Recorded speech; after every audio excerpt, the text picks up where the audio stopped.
Chapter 3, the Food Supply, Screencast 4. Now, water safety, as I've said before, is something we pretty much take for granted. Now, when we look at who's responsible for regulating water safety, we're now looking at the EPA. There was a Safe Drinking Water Act, and what this indicates that all public drinking water suppliers are required to test for contaminants. Private water supplies, such as wells and things like that, are not regulated by the EPA, and they need to be tested for chemical and microbial contaminants by the actual owner of the well or where the property is. Now, bottled water is something that I pretty much have a problem with, and I'm being very personal here, okay? I think bottled water results in a lot of extra plastic that we don't need, and that really is a big issue. Now, bottled water must indicate the source of water on the label. Some may contain minerals, naturally or added, vitamins, flavors. Some waters may actually be carbonated. But here we're now talking about something that's regulated by the FDA. But as I said before, I think it's much more environmentally conscious to have reusable water bottles, not purchasing bottled water.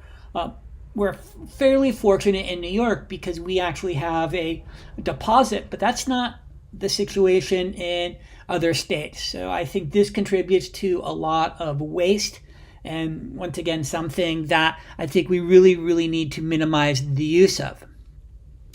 Now, there are a number of threats to safe water. Some of it, one that we might be concerned in Western New York, especially outside of Rochester, agricultural runoff from all the farms out there, inappropriate disposal of chemicals. This was something that probably happened back in the days of when Kodak, would dispose of chemicals improperly.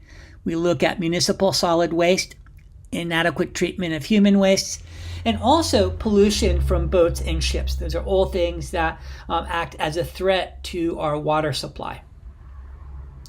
Now, I'm going to spend some time talking here, and I actually will be adding a document.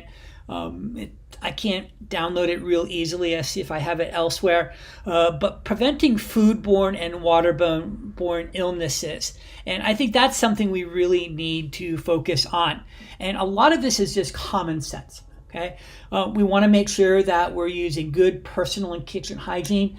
We definitely have gotten better about washing hands, I think most of us, because of the COVID pandemic.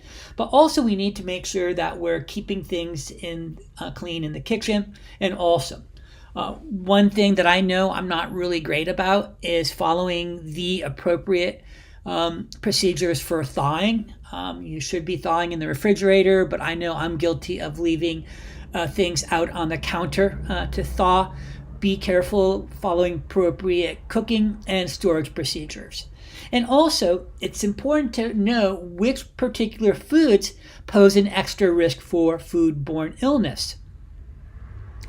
Now, this I think is really important, and I talked about this previously, making sure that you actually have a meat thermometer. And this is a very simple thing that you can do to make sure that you're actually cooking meat to the appropriate internal temperature.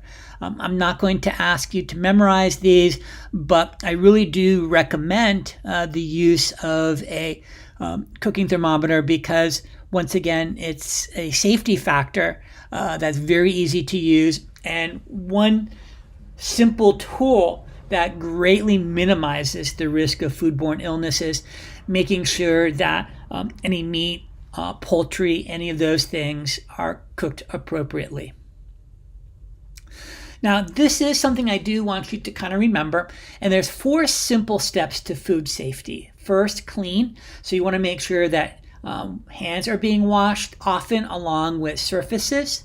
You want to separate things. You do not want to cross-contaminate. Really good example is you do not want to use the same cutting board for meat and the same one for vegetables, especially if you use meat first and then do vegetables. That's a real issue.